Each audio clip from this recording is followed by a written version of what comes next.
Hello everyone, welcome to Castle with CD. So guys, let's go to Nigeria and also come to South Africa and go back to Nigeria. Guys, one of my favorite Nigerian YouTubers, I was just going through YouTube, just watching some few things. And of course, I come across Just Cheesy. Hey, Just Cheesy, what's up, girl? Love your content. Other than that, guys, her latest video where she titled Nigerian Celebrity Cried Out After Visiting South Africa. And I remembered making a video before when things were pretty hot between South Africans and Nigerians around September, October of 2024. And I said all this misinformation about South Africa, it's going to take a Nigerian, whether that person is a celebrity or an influencer or just an ordinary Nigerian that is respected back in Nigeria, it will take one of them coming to South Africa and seeing for themselves the misinformation that is being spread in Nigeria about South Africa and South Africans, particularly Black South Africans, as they will always emphasize, Black South Africans.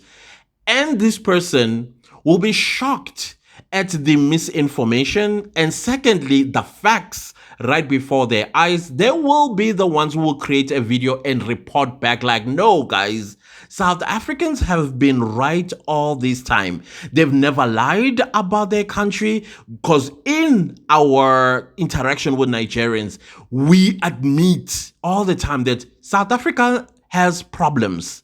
South Africans do have problems, but we are not sitting on our buttocks and doing nothing about it. So much so that today, when as South Africans demand for something, the government listens and responds to it, because we did not want to normalize what is happening in Nigeria, where over 200 million people are afraid of a few thousand people that are in charge. It makes no sense to me or to any South Africans. And I've also said that in South Africa, we have a say that you can kill some of us, but you can't kill all of us. Obviously, I have to improvise the word. Yeah, you can't. You can't. Otherwise, what are you going to be left with? What are you going to be left with? So until Nigerian people adopt the same mentality as us, you can unalive some of us, but you can't unalive all of us. And those who are going to lose their lives, you guys who will survive this, when you have won at the end of the day, you must remember who they are.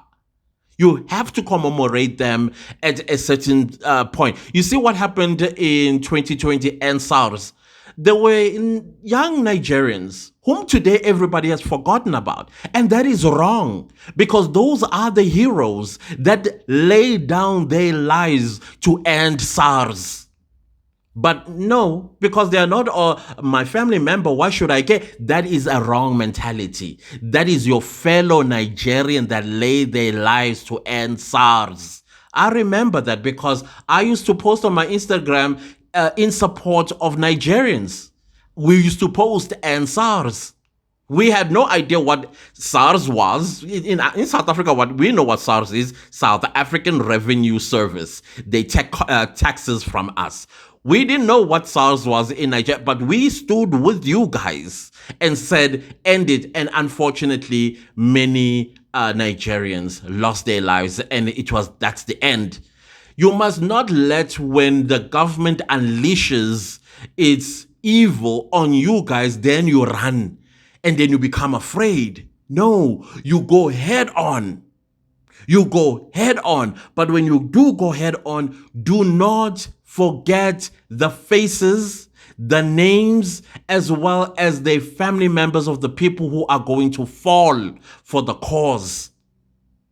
And then I think maybe if Nigerians really are serious about changing their situation, why don't you guys send a team of young Nigerians to South Africa to learn how to put together a march, a protest? I am telling you, the way you guys are doing it, it's disorganized. That is why the government is able to dismantle you guys immediately and you never come back and you only complain on social media. You need to send some people from each state in the, what do you call this, in Nigeria, bring them here, or we come to you and then we show you what needs to be done. Where does it start and where it ends, so that you have a successful protest that is seen by the world. Because the whole point here is for the world to see. You know why? Because Nigeria is part of the international community. It's part of the global village. And if we and the rest of the world sees that the government in Nigeria, it lies when they come to us. Oh, Nigeria is a democracy. And we believe that. And everybody believes that. Up until we see it with our own eyes on international platforms, CNN, BBC, Al Jazeera, SABC, you name it, and we will all be like, what? That's when you will see change in your country. The way you guys are doing it, I mean, to us, it's like, oh, some sporadic protest. We don't know what it is about. And nobody's going to sympathize that way. You're going to be looked at as rebels when you are actually fighting a legitimate cause. So anyways, the point here is that a Nigerian celebrity has come to South, and now this Nigerian celebrity is like, wait, hang on a minute. But I thought, and he's seeing the true South Africa. He sees what we've been saying about our country. What crime is here? Because the most crime that are committed, and now many Africans that have been hating on South Africa are realizing, hang on a minute, the people that are committing crimes in South Africa are not South African citizens. Why should we commit crimes in South Africa when our government is taking care of us? Yeah, even the people who are unemployed. And I see some people say, oh yeah, your government gives you 350. But they don't tell you that they go to Sweden or the Scandinavian countries where the exact thing happens there. And some of these Nigerians, they go to Scandinavian countries so they can benefit from the free money that the Scandinavian countries give to their citizens.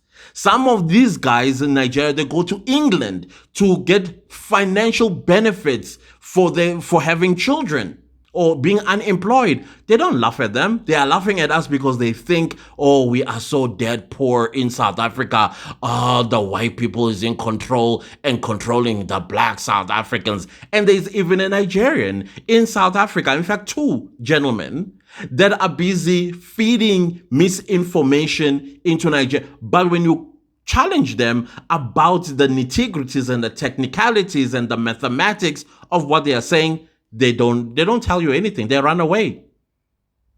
They run away. And yet they are in South Africa doing this nonsense in South Africa. So I'm glad that this celebrity got to report back the real South Africa to the Nigerians, and also begging Tinubu to, take a look. It's not going to hurt the president of Nigeria to have a state visit to South Africa and do a fact-finding mission and then get taught how to run a country so that the people of Nigeria can live some relief. Being arrogant is not going to help you. Come see how things are done. Or better yet, hire some South Africans to come and assist the government of Nigeria so that the people of Nigeria can have some relief. But, at the end of the day, it is what it is. But just cheesy, I'm sorry, I had to steal your video. But thanks. We have a working relationship as content creators here. But I wish you guys all the best there in Nigeria. But you need to learn how to put together a protest that is going to gain you guys international sympathy. The way you are doing it, it's easy to dismantle. And that is what Tinubu and his team are doing to y'all. Other than that, guys, don't leave this video without liking, sharing, commenting, subscribing, and I'll see you next time with a new video. Goodbye.